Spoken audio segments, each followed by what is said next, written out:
네, 우리 지난 시간 그리고 오늘 2시간에 걸쳐서 마태복음 6장 9절부터 13절 말씀 가지고 주기도문에 나타난 기도의 5가지 원칙, 기도의 5가지 원칙 이런 제목으로 말씀을 오늘까지 나누도록 하겠습니다. 마태복음 6장 9절 말씀해 보시면 이렇게 되어 있습니다. 그러므로 너희는 이렇게 기도하라. 사람들이 순진하게 주기도문 9절부터 13절 말씀 주기도문을 그냥 이렇게 기도하라 그러니까 마냥 외운다고요. 암송한다고. 근데 그건 하나님이 원하시는 뜻이 아니고 예수님께서 5가지의 원칙, 가장 기본적인 기도를 할 때 이렇게 기도해라. 요런 순서대로, 요런 원칙대로 기도하라 라고 말씀하신 거예요. 그래서 제가 지난 시간에는 3가지를 살펴봤습니다. 첫 번째로 하늘에 계신 우리 아버지여 이름이 거룩히 여김을 받으시오며 이 말씀을 가지고 감사와 찬양을 통해서 기도의 포문을 열어야 된다. 기도를 시작할 때는 그냥 기도하는 게 아닙니다. 준비 시작하고 기도하는 게 아니라 먼저 찬양해야 됩니다. 하늘에 계신 우리 아버지여 하나님을 아버지라 부르고 그 말은 다시 말해 나의 거듭남을 돌아보는 거죠. 왜요? 누가 하나님을 아버지라 부릅니까? 자녀만이 부를 수 있잖아요. 자녀는 누구입니까? 거듭난 자가 자녀예요. 거듭나려면 어떻게 해야 됩니까? 예수님을 회개하고 임금과 구주로 모셔드린, 다시 말해 회개하고 예수님을 믿는 겁니다. 그런 상태로서 하나님을 찬양하고 그분을 높여드리고 이것을 통해서 우리가 먼저 기도의 포문을 엽니다. 옛날에 거북전도 그렇고 옛날에 전쟁 중에는 포를 쏠 때는 포문을 먼저 열어야 돼요. 포문을 열지 않고 포를 쏘면 자살행위죠. 그것처럼 우리가 주님께 기도할 때도 포문을 먼저 열어야 됩니다. 이스라엘의 찬송 중에 거하시는 하나님이시다 말씀처럼 우리가 기도와 감사와 찬양을 통해서 포문을 열면 하나님 앞에 우리의 기도가 상달되기 시작합니다. 그러면 두 번째로 하나님과 그의 나라를 우선하는 기도를 해야 돼요. 나라가 임하시오며 뜻이 하늘에서 이루어진 것 같이 땅에서도 이루어지리이다. 이 말씀을 다시 말해 하나님을 구하면서 나라가 임하시오며 나라는 바실레이아 하나님의 통치하심을 말하는 거예요. 하나님 나를 통치하시고 내 가족을 통치하시고 대한민국을 통치하시고 하나님의 뜻이 이 땅에 이루어지게 하여 주시옵소서. 하나님께서 통치하실 때는 질병이 없습니다. 하나님이 통치하실 때는 죄가 없습니다. 하나님이 통치하실 때는 가난이 없습니다. 부요밖에 없습니다. 그렇죠? 여러분 천국에 가난이 있습니까? 천국에 질병이 있습니까? 천국에 부족함이 있습니까? 아무것도 없죠. 하나님께서 다스리고 통치하시는 그대로 이 땅이 통치가 되게 하여 주시옵소서. 다시 말하면 나를 통치하여 주십시오. 나를 이끌어 주시옵소서. 우리가 이런 기도를 하는 겁니다. 세 번째는 매일 먹을 양식을 위해 기도하라 말씀드렸습니다. 매일 먹을 것 실제로 우리가 먹는 것을 말하는 게 맞아요. 두 번째는 하나님의 말씀을 먹고 삽니다. 사람이 떡으로만 살 것이 아니요 여호와의 입에서 나오는 말씀으로 살 것이니라. 하나님께서 주시는 말씀, 하나님의 입에서 나오는, 그래서 나온 말씀 말고 나오는, 성경에 기록된 이 기록이 나온 말씀이지만 성령께서 여기에다가 생명력을 불어넣는 거예요. 그래서 하나님의 음성을 듣고 말씀을 통해서 하나님의 메시지를 듣고 그걸 듣고 사는 거예요. 매일매일 일용할 양식을 주시옵소서. 우리 매일 들어야 됩니다. 하나님의 음성을 매일 들으려고 애쓰고 노력해야 돼요. 세 번째는요, 예수님이 곧 양식이십니다. 예수님이 곧 생명의 떡이라 그랬어요. 내가 생명의 떡이다. 그래서 우리는 예수님을 매일 구해야 돼요. 예수님을 구하고 그분과 교제하고 그분의 음성을 듣고 이걸 구하는 기도라는 거예요. 첫 번째 찬양, 두 번째 하나님의 통치, 세 번째 양식. 오늘 네 번째와 다섯 번째, 총 5가지거든요. 네 번째와 다섯 번째를 보겠습니다. 네 번째로 용서하고 용서받으라. 12절 말씀에 우리가 우리에게 죄 지은 자를 사하여 준 것 같이 우리 죄를 사하여 주시옵고 이렇게 되어 있습니다. 먼저 이 기도는 하나님을 아버지라고 부르는 거듭난 신자들이 하는 기도예요. 하나님의 자녀들이 하는 기도임을 우리가 먼저 기억을 해야 됩니다. 그런데 보세요. 하나님의 자녀입니다. 거듭났습니다. 그런데도 그런 거듭난 신자라고 할지라도 인생을 살면서 죄와 또는 죄 용서의 문제에 대해서 도전을 받는다는 거예요. 항상 내가 넘어질 수 있는 가능성을 주기도문도 보여주는 거예요. 죄 문제 때문에 뭐라고 되어 있지만 우리가 우리에게 죄 지은 자를 사하여 준 것 같이 라는 말이 무슨 말입니까? 누군가 우리에게 죄를 짓는다는 말이죠. 누군가 우리에게 실수하고 잘못도 하고 악한 일을 하고 이런 일을 한다는 거예요. 거기에 대해서 우리는 어떻게 대응할 것인가? 다시 말해 우리는 그렇게 당하고도 산다. 그래서 죄에 대한 자세한 부분은 우리가 13절 다음 페이지에서 나눠보도록 하고, 먼저 12절에는 우리가 살면서 타인의 실수, 죄, 악행 등으로 인해서 우리가 용서할 수 없는, 용서하고 싶지 않은 많은 문제에 봉착하게 될 거다. 그런 말씀을 하고 있는 겁니다. 그런 도전을 받게 될 거다. 용서, 저만은 나 용서를 못 하겠는데. 야, 내가 잊을 수가 없는데, 저 사람. 나한테 어떻게 저렇게 악하게 했고. 야, 진짜, 저 인간 진짜. 그런 생각이 들지요? 우리가 그런 도전을 받습니다. 자, 그러면 왜 우리가 우리에게 죄 지은 사람을 용서해야 되는가? 게다가 오늘 말씀이 조금 어폐가 있어요. 우리가 우리에게 죄 지은 자를 사하여 준 것 같이 우리 죄를 사하여 주시옵고 라는 말이 항상 익숙한 말인데도 뭔가 조금 생각해 보면 어폐가 있을 수 있어요. 무슨 말입니까? 이런 결단이잖아요. 예를 들어서 주님, 우리의 죄를 사하여 주셨으니까 우리도 우리에게 죄 지은 자를 사하여 주겠습니다. 이러면 이해가 돼요. 이런 결단이 서는 건 이해가 돼요. 근데 반대잖아요. 내가 용서했으니 당신도 나를 용서해 주십시오. 마치 주도권이 나에게 있는 거잖아요. 주도권이 나한테 있는 것 같아요. 주님, 나 이 사람 용서합니다. 나 용서하셔야 돼요. 약간 이런 이 느낌이죠. 어떤 이 순서가. 자, 우리가 이런 스스로 조건을 제시하면서 하나님께서 사하시도록 요구하는 것처럼 보인단 말이죠. 자, 왜 이렇게 보이는가? 또 이것을 왜 주기도문의 원칙 중에 하나로 삼으셨는가? 우리 좀 궁금해질 수 있는 그런 문제입니다. 먼저 김세윤 교수님이 이렇게 썼어요. 유대교적 배경을 금세기에 가장 많이 연구해서 셈족 언어를 가장 잘 아는 요아킴 예레미야스에 따르면 여기 마태복음의 아페카펜이라는 단어, 이게 뭐냐면 사하여 준 것 같이, 사하여 준 것, 여기 아페카펜이라는 말이에요. 이것의 완료형을 원형으로 보고 이것을 아람어로 번역해 보면 아람에서의 완료형은 시제를 나타내는 것이 아니라 동시성의 완료형, 즉 동시적인 완료형으로 보아야 한다는 것입니다. 그러니까 이 번역이 영어로 넘어오고 하면서 약간 좀 이 뜻이 약간 좀 달라졌다. 근데 원래 셈족 언어를 보면은 이 동시성의 단어다. 동시성을 내포하고 있는 것이다. 이런 말입니다. 하나님, 우리의 죄를 용서해 주시옵소서. 그와 동시에 우리도 우리에게 빚진 자들을 용서하겠나이다 라는 뜻이라는 거예요. 이라는 뜻입니다. 이 죄 용서 청원의 두 번째 부분은 죄 용서를 청원함에 있어서 하나님에 대한 부수적인 서약이라고 볼 수 있습니다. 이건 좀 넘어가도 되고요. 왜 이런 서약이 붙습니까? 이것은 아주 중요한 문제입니다. 우리를 아주 불편하게 한다고 느끼는 우리에게 빚진 자들을 용서해 준 것 같이는, 원어에는 우리에게 죄 지은 자를 용서해 준 것 같이가 빚진 자들을 용서해 준 것 같이라는 말이에요. 원래 원어의 뜻이. 우리에게 빚진 자들을 용서해 준 것 같이는 사실 우리를 향한 하나님의 뜻을 명확하게 보여줍니다. 즉 이웃사랑, 곧 이웃을 내 몸같이 사랑해야 함을 천명하는 것입니다. 이것은 예수님의 산상설교에서 이웃사랑의 설교, 특히 마태복음 5장 38절 이후에 원수까지도 사랑해야 한다는 말로 표현되고 있습니다. 이것은 하나님의 요구입니다. 하나님의 통치가 이와 같은 요구로 우리에게 온다는 것입니다. 그런데 하나님은 나의 죄들을 용서해 주시옵소서라고 간구하면서 마음속에는 저놈이 나를 험담하고 나를 못살게 굴어서 내가 저놈을 언젠가 손봐줘야겠다라는 미움과 복수, 이웃에 대한 원한과 증오심을 품고서 하나님, 나의 죄들을 용서해 주십시오라고 하는 것은 말이 되지 않는다는 것입니다. 만일 저놈만은 내가 용서할 수 없습니다 라며 그 죄를 꾹 움켜쥐고 있으면서 하나님이여 나의 죄를 용서해 주시옵소서라고 한다면 그것은 그 죄 말고 다른 죄만 용서해 주시옵소서라고 하는 것이 되는데 그 또한 말이 안 된다는 것입니다. 죄 용서를 빌고자 한다면 자기의 죄를 버릴 각오를 해야 한다는 것입니다.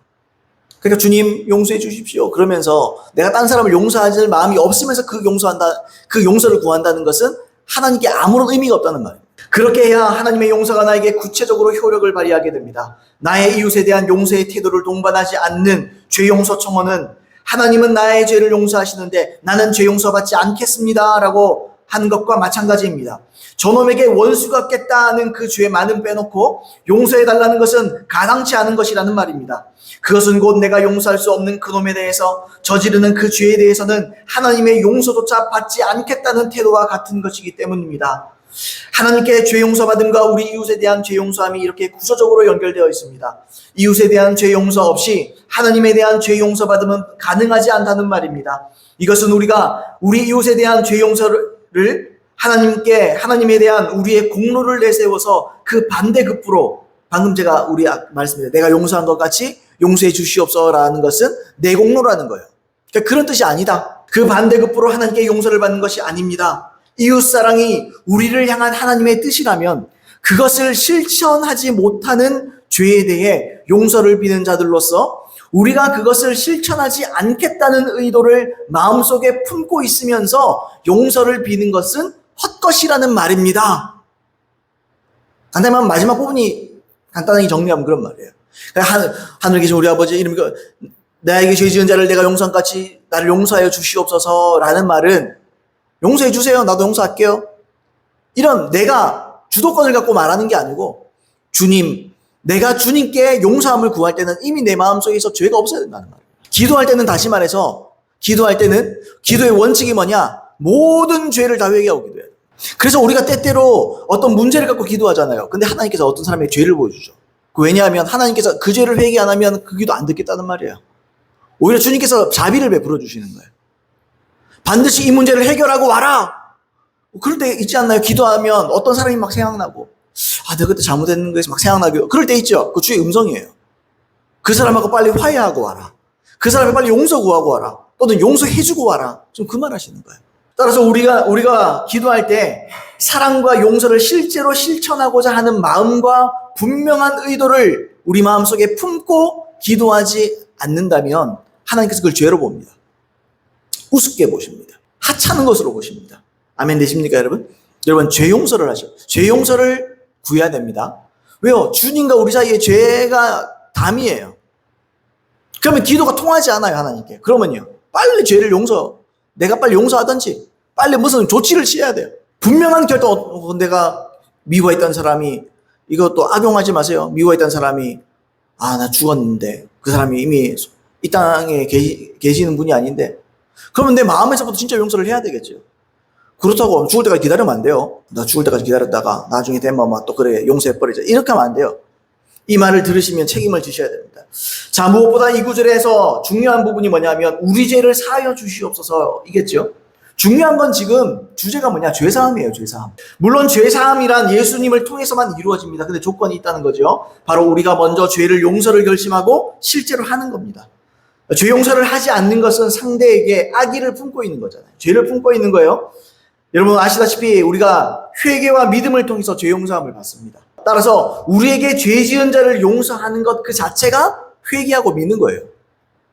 하나님 말씀을 믿고 내 죄를 버리는 거잖아요. 왜냐하면 악의를 버리고 선의를 갖는 것이기 때문에 그렇습니다. 그러니까 죄 용서에 대한 내가 아까 말했던 대로 우리의 죄 지은 자를 사하여 준 것까지 우리의 죄를 사하여 주시옵소서 이 말은 다른 게 아니에요. 악의를 버리라 이 말이에요. 악의를 버려라. 선의를 가지고 기도해라. 이 말을 하는 것입니다. 마태복음 6장 14절로 15절에 보시면 더 무서운 말이 있습니다. 너희가 사람의 잘못을 용서하면 너희 하늘아버지께서도 너희 잘못을 용서하시려니와 너희가 사람의 잘못을 용서하지 아니하면 너희 아버지께서도 너희 잘못을 용서하지 아니하시리라. 지금 기도에 대한 주제를 얘기하지만 예수님은 그 바로 밑에 있는 14절로 15절에 뭐라고 말씀하셔서 이건 단순히 기도 문제가 아니다. 이건 구원 문제다까지 말씀하시는 거예요. 이건 구원 문제와 직결되어 있다. 보세요. 구원받지 못한 사람이 무슨 기도를 합니까? 하나님이 아버지가 아닌 사람이 어떻게 기도합니까? 여러분 하나님 아버지 하나님께 나아갈 때 기도할 때 응답받을 때 가장 먼저 원칙이 뭡니까? 그러면 가장 원칙이 뭐겠습니까? 자녀여야 됩니다. 자녀. 여러분 자녀이십니까? 거듭나셨습니까? 자녀이십니까? 자녀에게 세우신 원칙인 줄로 믿습니다. 자, 동시에 용서의 문제를 해결해야 되는 이유는 하나님께서 우리 죄를 용서하신 목적 그 자체가 관계이기 때문에 그래요. 관계. 하나님과 우리 사이에 막힌 담이 없어서 사귐이 되고 교통이 되고 상호 교통이 되기를 원하셨습니다. 그래서 하나님은 예수님을 통해서 죄 용서를 완성을 하셨어요. 케네스 에게 목사님이 이렇게 썼습니다. 기도는 용서하지 않는 심령으로는 응답받지 못합니다. 우리는 절대로 누구에게 악의를 품고 기도 생활을 계속하면서 기도 응답을 받을 수 없습니다. 다른 사람에 대한 괴로운 마음을 오래 가지고 있기 때문에 정신적 혼란이나 감정적 좌절을 가져온 예는 많이 있습니다. 의사들은 사람들이 그 마음에 악의를 오래 품고 있으면 병에 더 잘 걸린다는 것을 발견했습니다. 그래서 의사들이 그런 사람들의 마음속에 있는 악의를 없애버리면 다른 의료적 치료법으로는 아무런 효과가 없었더라도 대개는 병이 낫습니다. 오늘날 의료과학계에서는 우리의 내면적 감정이 육신적 건강과 밀접하게 관련되어 있다는 것을 발견하고 있습니다. 나는 주님과 가깝게 살고 있지 않은 많은 그리스도인들이 어떤 사람들로부터 자기가 잘못 대우받은 것에 대해 말하는 것을 들은 적이 있습니다. 그들은 이렇게 말합니다. 그럼요, 저는 그들을 용서했지요. 그렇지만 그들이 나한테 어떻게 한 것은 잊을 수가 없어요. 그 사람들은 용서한 것이 아닙니다. 아직 그들의 심령 속에 악의가 숨어 있습니다. 그렇게 말했어요. 사람들이 난 용서했어요. 그래요, 사람들이. 저도 뭐 치유사역이나 이런 거 하다 보면 어떤 용서할 사람 있습니까? 그러면 난 용서할 사람 없다고. 다 용서했다고. 그러다가 좀 더 물어보면은 가족 중에 누구를 미워하는 사람도 아직 난 용서했다 그러는데 근데 그거는 참 사람이 자기 상처를 자꾸 얘기해요. 여러분 용서가 뭡니까? 용서 있는 겁니다. 있는 거. 없었던 일로 생각하는 겁니다. 여기는 겁니다.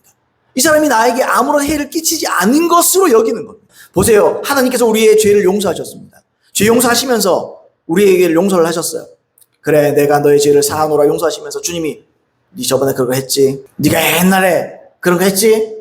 다 아는데 뾰족한 마음을 갖고 있죠. 악의를 품고 있는 거예요. 그러면서 주님이 내가 또 잘못하면 주님께서 네 저번에도 그러지 또 그러네. 주님이 안 그러세요. 주님은 용서하시면 잊어버립니다. 있습니다. 마치 우리가 똑같은 죄를 이 실수 습관적이지 말고 이 실수를 통해 또 죄를 짓잖아. 그럼 주님이 그렇게 얘기하십니다. 주님 몇 번 죄를 지었는지 모릅니다. 죄송합니다. 용서하면 똑같은 걸로 죄를 지어서 죄송합니다. 뭔 소리 하노? 다음부터 또 하지 마. 제가 죄를 가볍게 여기라는 말을 하는 게 아니고 주님은 우리가 과거에 지었던 죄를 다 사하십니다. 사한다는 없앤다는 말이에요. 성경에 뭐라고 되어 있습니까? 구약에 보시면 동이 서에서 먼 것처럼 동에서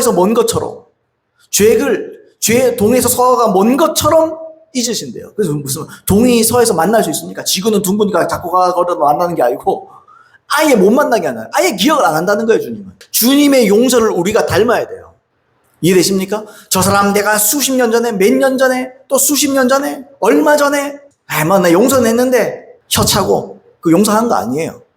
만약 없었던 일이어야 돼요. 그 사람 이런 편견이 없어야 돼요. 왜요? 이게 하나님과 우리 사이의 관계가 똑같은 겁니다. 하나님께서 그 달란트를 통해서 비유한 거 있잖아요. 많은 빚을 탕감시켜 주잖아요. 어떤 주인이 많은 빚을 탕감해 주잖아요. 그러니까 탕감받은 사람이 나와가지고 100데나리온 빚진 사람한테 돈 안 갚는다고 막 감옥에 쑤셔놓고 그러는 거예요.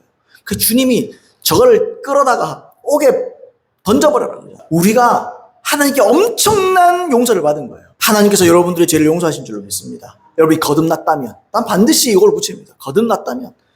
그냥 저는 그런 거 원치 않아요. 성도님들 교회 나왔다고 여러분들 다 구원받습니다. 웃기는 소리 아니고 그런 거 없어요. 교회 나온다고 구원받는 게 어디 있어요? 거듭나야 구원받는 거지. 죄 용서함을 받아야 구원받는 거예요. 주님이 죄를 기억하고 있는데 심판대 앞에 가면 죄를 다 기억하고 있는데 그대로 심판하시는데 죄 용서를 받아야 되는 줄 믿습니다, 여러분. 우리는 엄청난 죄의 용서함을 받은 거예요. 엄청난 거예요. 이게 얼마나 엄청난 것이면 하나님께서 당시의 독생자 또는 하나님 자신이신 예수 그리스도가 죽으셔야 될 정도로 엄청난 거예요, 여러분. 사람들이 이걸 잊고 한 1,000조 원 빚 갚아줬는데 다른 사람 나한테 100만 원 빚졌다고 용서 안 하는 거예요. 여러분 꼭 용서하는 저와 여러분 되기를 예수님으로 축복드립니다. 그래야 용서가 혈을 뚫어줘요. 혈. 용서가요 혈전을 뚫어줍니다. 용서가요 막힌 담을 뚫어줍니다. 용서가 하나님과 우리 사이의 기도의 통로를 열어주는 거예요. 여러분 겉으로는 기도하는 척 하지만 통로가 막힌 사람들이 엄청 많아요. 기도가 안 돼. 기도 한다손 치고 겉으로는 기도하고 방언도 하지만 진짜 그 기도가 하나님께 상달되지 않는 거예요. 그런 기도, 여러분 하나님께 기도하는데 이 땅에 떨어지는 기도가 무수히 많습니다. 용서하시길 바랍니다. 다 잊으시길 바랍니다. 그러면서 기도하세요. 보세요. 이 용서 문제가 기도의 원칙에 포함되어 있다니까요. 다시 말하면 원칙적으로 용서 안 하면 기도 안 받습니다. 주님. 그걸 기억하시길 예수님으로 축복드립니다. 자, 마지막 5번째로 유혹에 빠지지 않고 악으로부터 구원받기 위해 기도해야 됩니다. 우리 13절 말씀이죠. 우리를 시험에 들게 하지 마시옵고 다만 악에서 구하시옵소서. 다시 말씀드립니다. 주기도문은 기도의 기본 원칙을 보여주는 거예요. 앞에서 나눈 것들 좀 정리하면 먼저 하나님을 향한 찬양, 감사를 통해서 기도의 포문을 엽니다. 그 다음에는 하나님의 뜻이 이 땅에 이루어지기를 기도해야 됩니다. 또 기도는 영적 생명을 얻기 위해서 매일 드려져야 되고요. 그 다음 기도는 용서와 사랑의 기반 위에서 해야 하나님께서 들으십니다. 방금 읽었던 대로 13절 우리를 시험에 들게 하지 마시옵고 다만 악에서 구하시옵소서 그랬습니다. 마지막 원칙은 우리의 삶에서 항상 도사리는 육신, 마귀, 세상이 주는 여기서 시험에 들게 하지 마시옵고, 여기서 시험은 템테이션입니다. 템테이션. 유혹입니다. 유혹. 우리의 육신이 나를 유혹해요. 야, 이만하면 좀 충분해 했다 쉬라. 이만하면은 좀 세상도 좀 즐겨라. 이만하면 오락거리 좀 많이 즐겨도 된다. 뭐 수고했잖아. 우리의 몸은 자꾸 쉬기를 원해요. 우리의 몸은 자꾸 이 죄를 짓는 것을 회귀 본능이라고 그러죠. 원래 내 모습을 자꾸 돌아가기를 원해요. 육신은 그래요. 그래서 사도 바울이 어떻게 했을까? 내가 내 몸을 쳐 복종하게 하면, 사도 바울이 몸을 때리란 말이 아니고 때로는 금식도 하고 때로는 몸부림치고 떼굴떼굴 구르면서 하나님의 뜻대로 살기로 몸부림쳐야 된다. 그 말을 하는 거잖아요. 육신 또는 마귀가 가만히 있습니까? 어떻게 하든지 하나님의 자녀들을 지옥으로 끌고 가기 위해서 애쓰지 않습니까? 마귀.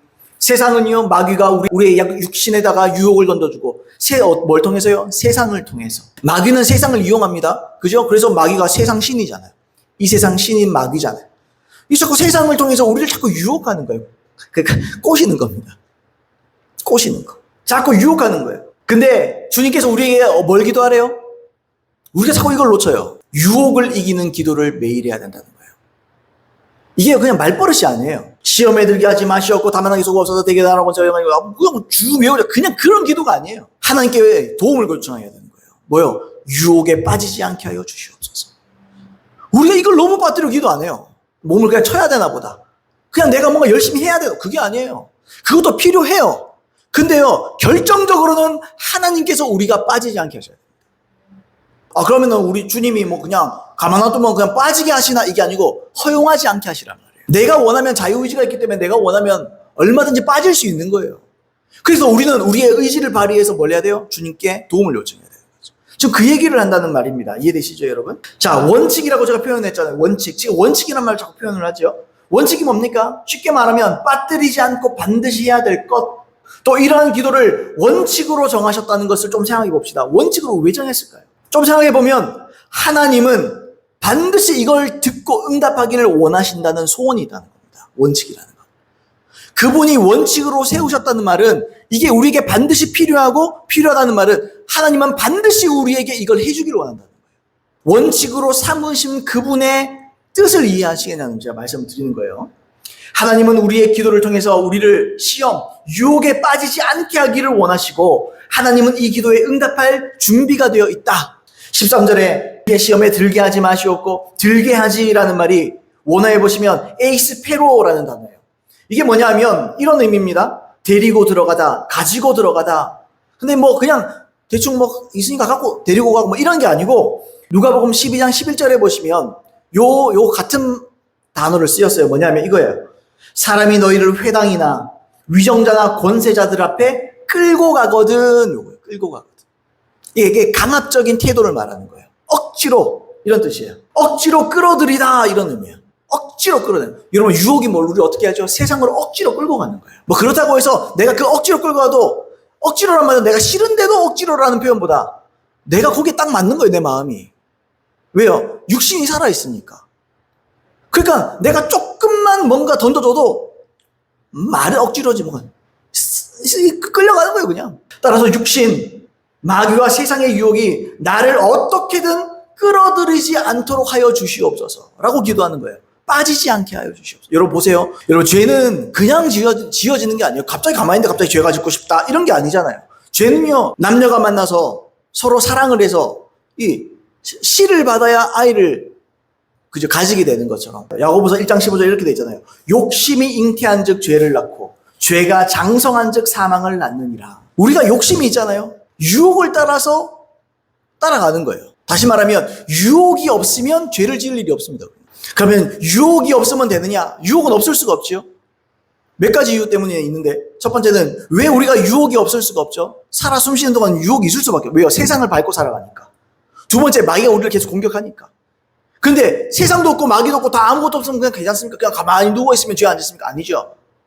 왜? 육신이 살아있잖아요. 그게 아까 제가 말했던 욕심이라는 말이 육신의 소욕을 말하는 거잖아요. 육신의 소욕은 항상 가지고 있어요. 그러니까 우리는 죄를 지어요. 유혹을 항상 당해요.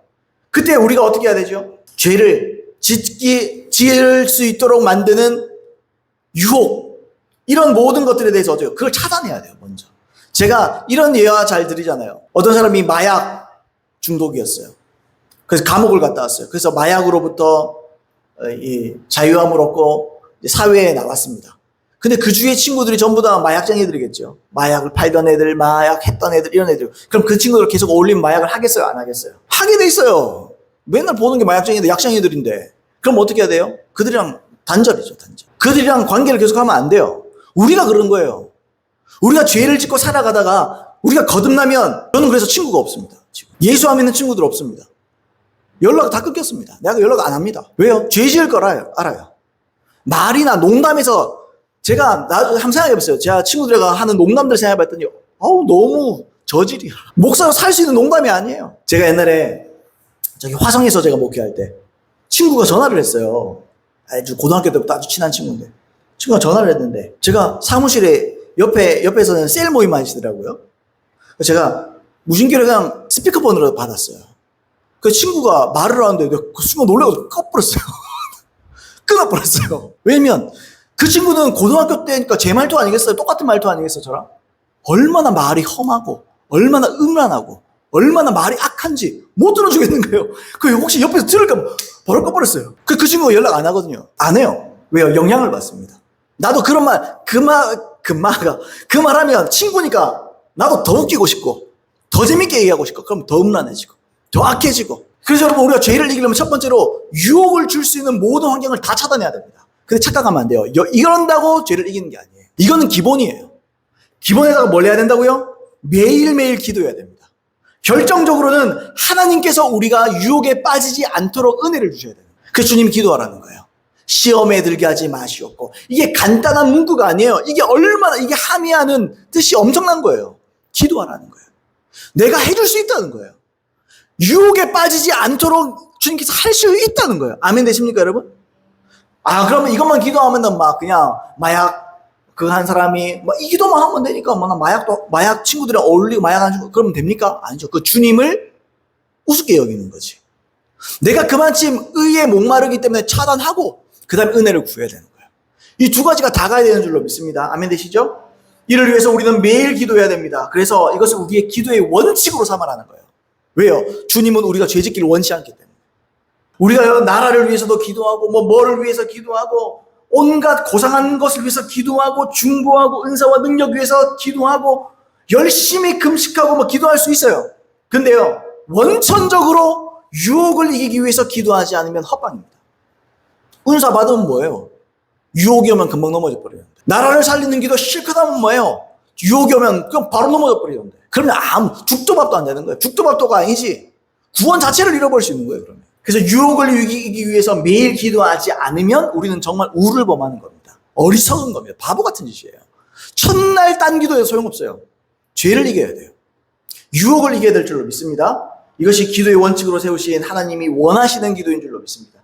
마지막으로 그 다음에 뭐가 되어 있습니까? 다만 악에서 구하시옵소서라고 되어 있습니다.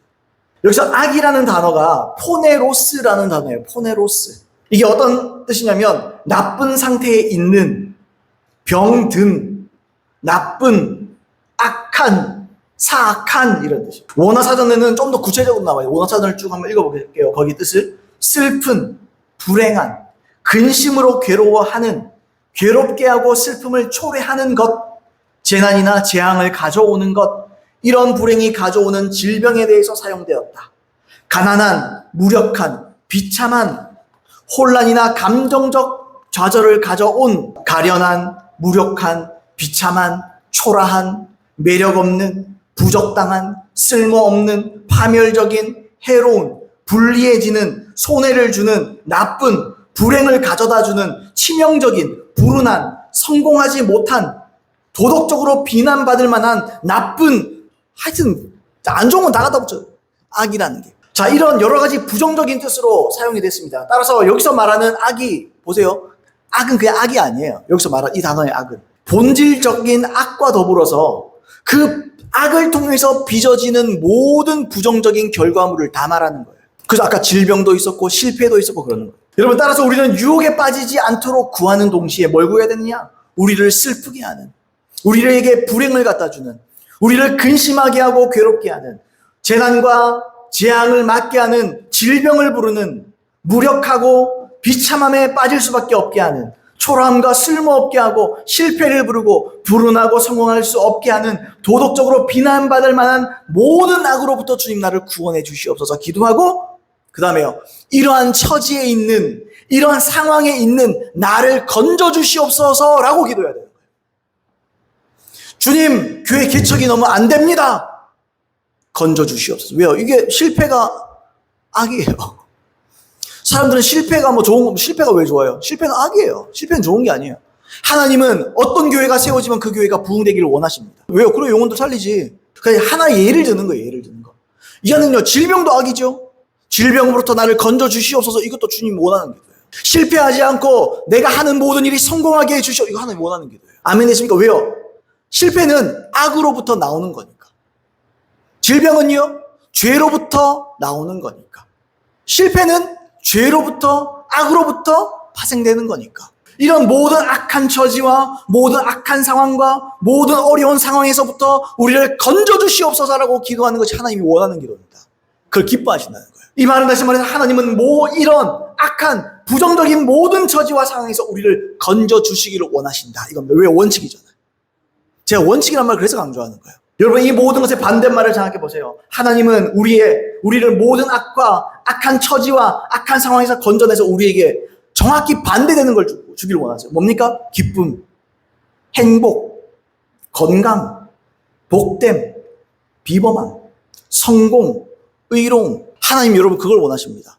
아니 자녀가 성공하기를 원하는 자녀가 잘못되기를 원해요? 자녀가 잘 되기를 원하지. 자녀가 재능 있고 비범해지기를 원하죠.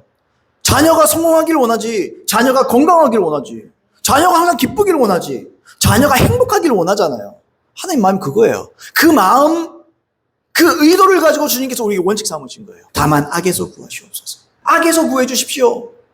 왜요? 주님은 구원자시니까. 여기서 이 말은 구원해 줄 수 있다는 말이지. 따라서 이 모든 것을 구하시길 바랍니다. 이것이 바로 우리를 향한 하나님의 정확한 뜻이에요. 온전한 뜻이에요. 다음 속지 마세요, 여러분. 번영신약이 어떠니, 물론 번영신약은 잘못이죠. 무슨 말이냐. 무조건 전부 다 내세는 생각도 안 하고 이 땅에서 잘 살고 잘 되고 무조건 잘 되고 이 땅에서 성공하고 요것만 강조하면 잘못된 거예요. 왜요? 성경이 강조하는 것 이상을 강조하기 때문에. 근데 성경은요, 복을 말합니다. 복을 왜 말하는 거예요? 성경은요, 번성하라고 그러잖아요, 번성하라. 아니요, 아브라함에서부터 얘기한 게 그거 아니에요? 번성하라. 이 땅을 다스려라. 다스리란 말이 잘 되라는 말이고, 다스리란 말이 복되라는 말이지. 그럼 다스림을 당해야 됩니까?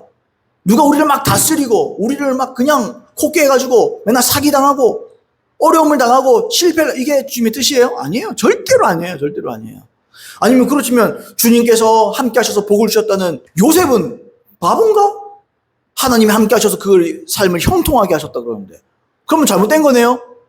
그것도 번영신학인가요? 속지 마세요. 하나님 여러분 잘 되길 원하십니다. 잘 되길 원하십니다. 내 영혼이 잘됨같이 범사가 잘 되고 강건하길 원하십니다. 내 영혼이 잘됨같이 그랬어요. 그 영혼이 잘 되시면 돼요, 여러분들이.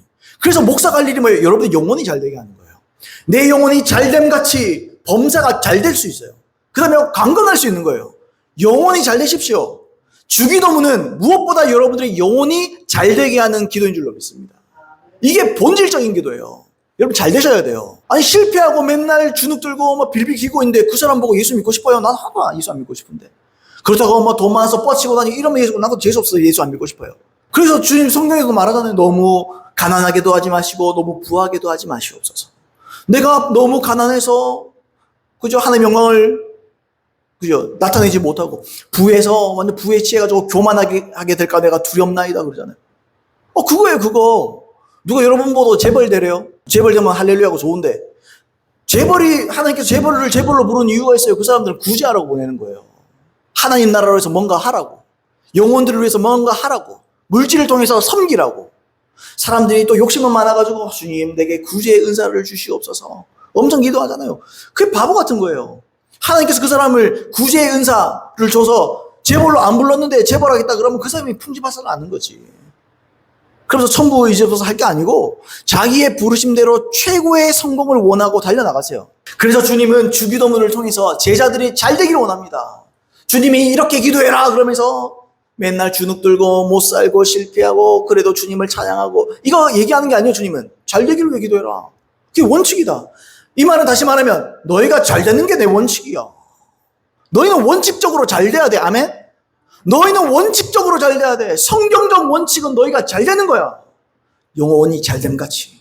너희가 거듭나서 하나님의 자녀로 살면, 그리고 이 기도를 하고 이 기도대로 살면 잘 되게 돼. 그게 내 마음이야. 그게 내 뜻이야. 여러분들이 잘 되는 것이 하나님의 나라를 위한 일입니다. 이해되세요, 여러분? 제 말을 오해하지 마세요. 제 말이 이해가 되세요? 여러분의 영혼이 잘 되십시오. 영혼이 잘 되는 게 어떤 게 잘 되는 겁니까? 죄를 버리는 게 잘 되는 겁니다. 하나님의 통첩을 받는 게 잘 되는 겁니다. 하나님 말씀에 100% 순종하는 게 잘 되는 겁니다. 그러면 복이 따라옵니다. 그러면 하나님이 여러분들을 복 주려고 찾습니다. 야, 어디 갔노? 내 줄 게 있는데. 내 복을 줄 게 있는데 어디 갔노? 우리는 자꾸 쉬운 길을 택하려고 그래요. 그래서 단번에 무슨 유혹에서 건져달라고 기도하고 무슨 불세례를 줘서 우리의 죄를 다 태우고 그런 거 없어요. 성경에 나오는 불세례는 그런 불세례가 아니에요. 성경의 불세례는 성령세례예요. 왜요? 오순절에 불 같은 불이 이렇게 올라와 있다 그러잖아요. 그게 불세례예요, 불세례. 불세례는 그냥 능력을 주는 거예요. 전도할 수 있는 능력을 줄 수 있는 그런 게 불세례를 말하는 거지. 불세례가 뭐 갑자기 임해가지고 뭐 갑자기 완전 성화에 이르게 되고 그건요, 완전 성화는 그런 게 아닙니다. 물론 완전 성화라는 게 있어요. 또 우리가 완전에 이르러야 돼요. 우리가 그걸 추구해야 돼요. 근데 그건요, 잘하는 걸 말하는 겁니다. 더 예수를 믿고 더 예수를 닮고 더 거룩해지고 단숨에 불이 떨어져가지고 활활 타서 나는 갑자기 뭐 거룩한 성자가 그런 건 없어요. 없다고 보시면 돼요. 부르심에 따라 어쩌다 한 번씩 있을 수 있겠죠. 근데 그건요, 예외적인 거예요. 여러분, 열심히 우리에게 제가 얘들아, 너희들 돈 벌어야 된다. 나중에 돈 벌어서 먹고 돈 좀 벌고 살아야 된다. 그래서 아빠가 너에게 가르칠 거 딴 거 없고 로또 사라. 복권 사라, 복권. 이러면 나는 이상한 인간이에요. 복권이 주수입원이 됩니까? 복권 사는 게 내가 그걸 위해서 살면 됩니까? 그걸 통해서 돈 벌어먹고 산다는 게 말이 되는 소리입니까? 그게 아니잖아요. 열심히 땀 흘려라. 열심히 일해라. 하나님 너에게 주시는 부르심이 있다. 그거에 목숨을 걸고 영혼들을 위해서 섬기고 네 밥벌이 하나님께서 하게 하신다. 그럼 그거 열심히 해라. 열심히 땀 흘려라. 이게 정상 아니에요, 그죠? 그러면요, 불세례는 그런 게 아니라니까요. 주님이 주신 은혜대로 내가 계속 성장해 나가는 거예요. 그러므로 유혹을 이기는 기도를 빠뜨리지 마세요. 매일 기도하세요. 5가지를 다 기도하는데 저는 특별히 이 유혹을 이기는 기도 항상 기도합니다. 그리고 악에서 나를 건지시옵소서라는 기도, 이 2가지, 요 한 문장 13절이었나요? 요거 제가 계속 붙잡고 있습니다. 다른 것도 다 기도하지만 기도 시작할 때, 왜요? 저는 죄에 약합니다. 저는 죄에 약합니다. 죄에 강한 사람 있으세요? 나는 죄 안 질 자신이 있다 있으세요, 여러분? 그 자체가 오만이고 교만이에요. 우리는 어떻게 죄 지을지 몰라요. 저는 제 죄를 지을 때를 연구할 때입니다. 연구만 합니다, 연구. 아, 내가 이럴 때 이래서 이랬구나. 저 땐 저래서 이랬구나. 근데 첫날 연구해도 안 돼요. 주의 은혜가 없으면. 주님이 오셔야 돼요. 은혜를 부어주셔야 돼요. 여러분, 그래서 우리는 매일 유혹에 빠지지 않도록 매일 악에서 구원하시도록 하나님 아버지께 기도해야 될 줄로 믿습니다. 그래서 하나님은 우리의 처지와 우리의 상황을 반드시 건져주실 것입니다. 말씀을 맺겠습니다. 지난 시간부터 주기도문을 통해서 5가지 기도 원칙을 살펴봤습니다. 제가 쭉 한번 읽어볼게요. 첫 번째, 하나님 아버지의 성호를 찬양함으로 기도의 포문을 여십시오. 2번째, 하나님과 그의 나라를 우선하십시오. 즉 하나님의 통치를 구하십시오. 3번째, 매일 먹을 양식을 위해서 기도하십시오. 4번째, 용서하고 용서받으십시오. 5번째, 유혹에 빠지지 않고 악으로부터 구원받기 위해 기도하십시오. 이것 중에 우리가 원하지 않는 기도 제목이 있습니까? 이게 사실 다예요. 하나님과 그의 나라를 구하는 거, 하나님의 통치를 구하는 거. 여러분, 그게 무슨 기도입니까? 결과적으로는 내 자녀를 위한 기도예요. 그게 내 가족을 위한 기도예요. 그게 우리 대한민국을 위한 기도예요. 하나님이 통치하십시오.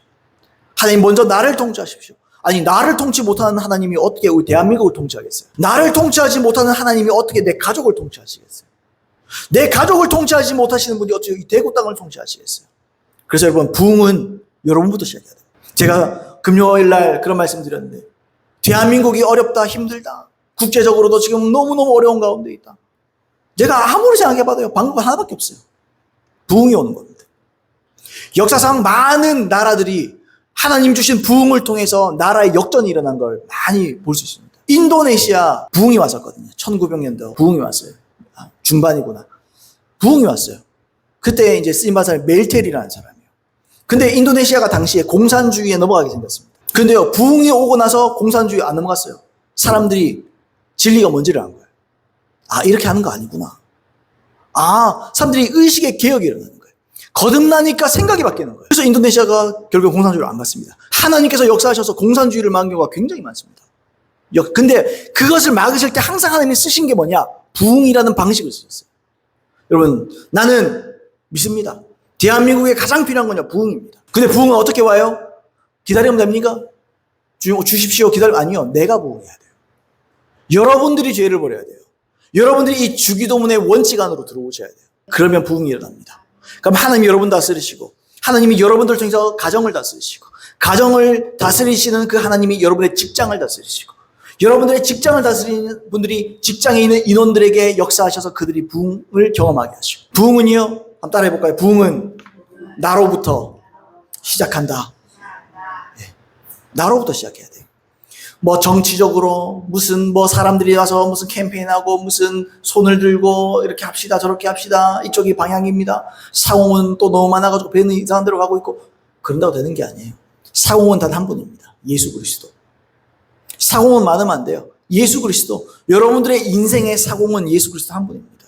그분이 여러분들을 다스리기 시작하면 대한민국이 삽니다. 그러므로 여러분 완전한 마무리를 하겠습니다. 우리에게 필요한 꼭 필요한 최소한의 기도가 바로 주기도문입니다. 따라서 우리는 주기도문을 하루에 몇 번씩 중얼중얼거린다고 되는 게 아니에요. 우리는 주기도문을 통해서 기도의 핵심을 짚어주신 예수님의 의도와 정신을 생각하고 이 주기도문을 묵상하되 분명한 원칙을 순서대로 기도함으로써 우리는 매일 또 순간마다 하나님의 온전한 뜻대로 기도할 수 있고 응답받을 수 있습니다. 그런 저와 여러분 되기를 예수 이름으로 축복드립니다. 여러분의 판단대로 기도하지 마십시오. 기도문을 통해서 주기도문의 핵심들을 통해서 원칙대로 순서대로 빠짐없이 기도함으로써 저와 여러분들의 인생과 또 신앙에 하나님의 놀라운 간섭과 역사하심이 있게 될 것입니다. 그런 저와 여러분 되기를 예수님으로 축복드립니다. 모든 믿는 자라면 할 수 있는 기도고 원칙으로 세우신 기도인 줄로 믿습니다. 그러므로 여러분의 그런 기도를 통해서 이런 주기도문에 있는 핵심들을 통해서 죄로부터 자유함을 얻고 자유를 얻고 얻어서 여러분의 삶이 부흥되는 놀라운 역사가 있을 수 있도록 하시길 예수 이름으로 축복드립니다. 우리 들은 말씀 기억하시면서 주님 내가 용서하지 못한 사람 있습니까? 가르치시고 깨우쳐 주시옵소서. 그리고 용서하게 하여 주시고 단순히 말로만 용서하는 것이 아니라 이 시간이 지나거든 그 사람에게 연락하게 하시고 그 사람에게 대화하게 하시고 용서할 사람을 용서하게 하시고 용서를 구할 자에게 용서를 구하게 하여 주시옵소서. 그리고 하나님과 우리 사이가 온전히 열리게 만들어 주시옵고 하나님 아버지 매일매일 기도하기로 결정하나이다 작정하나이다. 주님 이 핵심을 따르기를 원하나이다. 역사하여 주시옵소서. 주님 죄로부터 죄의 유혹으로부터 나를 지키시고 보호하시고 모든 악으로부터 악의 결과물로부터 나를 건져 주시옵소서. 우리 그렇게 기도하겠습니다. 기도합니다.